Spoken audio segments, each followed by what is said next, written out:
Olha, a Polícia Federal deflagrou na manhã de hoje uma operação contra fraudadores de Bitcoin. Você investe em Bitcoin? Mas Bitcoin na Europa, viu? Que lavavam dinheiro aqui no Brasil. Nós vamos saber mais informações com a nossa repórter Emanuela Braga. Boa tarde, Manu. Alguém foi preso aí nessa operação, Manu?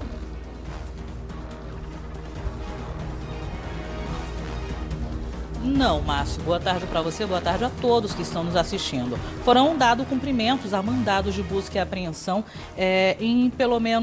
a gente tem pelo menos 8 mandados de busca e apreensão nos estados do Ceará, Espírito Santo, Goiás, Pernambuco, São Paulo, além de inúmeras medidas cautelares impostas pela Justiça a várias pessoas. Como você bem disse, né, o nome dessa operação é Eurodólares.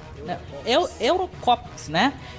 Por quê? Porque esses golpes eram lá na Europa, mas o dinheiro era lavado aqui no Brasil. Para dar mais detalhes aqui pra gente, está o delegado da Polícia Federal, Vitor Mesquita, porque a investigação veio de lá para cá. Como foi isso, delegado? Boa tarde pro senhor. Bom, a Operação Eurogolpes, o nome já é bem claro, eram golpes praticados na Europa. Esses golpes são fraude bancária eletrônica.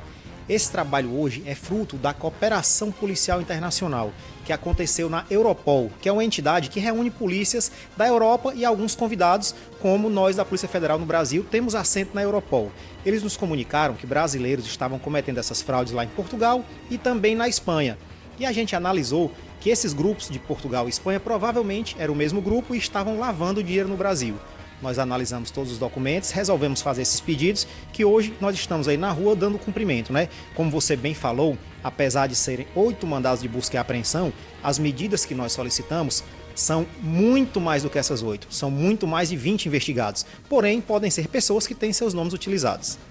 Como o senhor bem disse, são muitas pessoas que estão tendo essas medidas restritivas pela Justiça. E quando a gente fala que elas também podem ser vítimas, a gente está falando de laranja, de que forma a gente pode dizer quem são essas pessoas? Perfeito, a gente pode ter o tal do laranja consciente e o laranja inconsciente. Esse laranja consciente para a gente da polícia não se trata de um laranja, se trata de uma pessoa que participou de fato de um esquema criminoso e vai responder tal qual, na medida da sua culpa, também como o criminoso que fez a fraude, como o criminoso que fez a lavagem de dinheiro. De que forma esse dinheiro era lavado aqui no Brasil? Em regra, quando esses recursos são enviados para lavagem, eles são pulverizados em diversas contas correntes, são sacados para compras de imóveis de luxo, outros tipos de investimento, compras de criptomoedas, compras de veículos de luxo. Essas organizações criminosas, principalmente internacionais, quando elas conseguem dar aparência de dinheiro lícito, elas gostam também de ostentar. E muitas vezes é aí onde a polícia vê aquele pulo do gato, né? Verifica essas pessoas que ostentam mais do que o que teoricamente poderiam ter. Delegado, o senhor estava me falando há pouco que eles compravam cartões presentes que eram convertidos em criptomoedas. Como era que isso funcionava?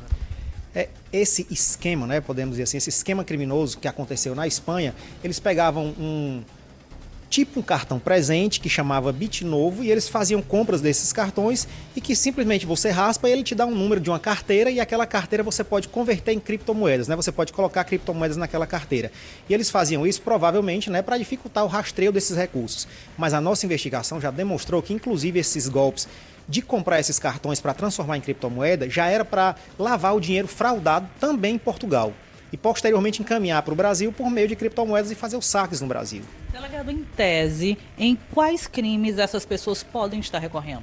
Tá, no mínimo, né, pelo que a investigação já começou, ela já começou por organização internacional criminosa e já também por fraude bancária eletrônica e por lavagem de dinheiro. Então, somando tudo, no mínimo aí temos mais de 20 anos de prisão.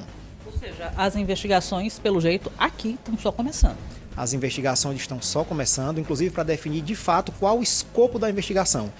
Nós já reduzimos bastante, né, para 8 pessoas consideradas principais, mas com o resultado das buscas, a gente tanto pode eliminar investigados, quanto pode também aumentar o número de investigados. Aí, olha, um trabalho que ainda está em andamento, isso, né, tem que se salientar aqui, mas que a Polícia Federal está de olho, já que veio a informação, né, desses golpes que eram praticados na Europa, enfim, e a polícia está em busca dessas pessoas. Somente hoje, né, em vários estados foram feitos aí o cumprimento de pelo menos 8 mandados de busca e apreensão. Aqui no Ceará também foi um deles. Então é isso, Márcio, viu? Eu retorno com você ao estúdio.